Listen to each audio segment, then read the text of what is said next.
اور اب کوئی بات اسی سلسلے میں پوچھیں، 3 منٹ ہیں ابھی آپ کے پاس. ایک بھی ہے میرے پاس کہ میں نے پڑھا تھا کہ حضرت مسیح اسلام کا ایک وہ فتویٰ سا ایک بن جاتا ہے کہ جواہرات اور مکان کے اوپر زکوٰۃ نہیں ہوگی.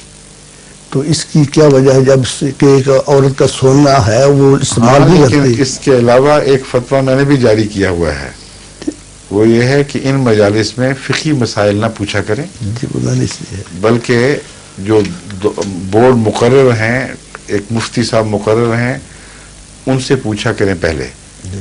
اور اگر کوئی واضح طے شدہ بات ہوگی تو وہ آپ کو لکھ دیں گے اپنی مہر کے ساتھ. اگر کوئی ایسی بحث ہوئی جس میں ابھی آخری فیصلہ نہیں ہوا یا دونوں طرف کے معاملات ہیں، کچھ اشتباہات ہیں، تو پھر مجلس افتاء ان پر خوب غور کرتی ہے، ساری مثالوں کی چھان بین کرتی ہے، پھر وہ اپنی سفارش میرے پاس بھیجتے ہیں. اس وقت میں اس پر ہاں کہوں گا یا نہ کہوں گا، اور اگر نہ کہوں گا تو دلائل دوں گا کیوں. اس ایسی سنجیدہ، ایسی اہمیت کی بات کو روزمرہ کی گفتگو کی مجالس میں طے کرنا جائز نہیں ہے. سمجھ گئے؟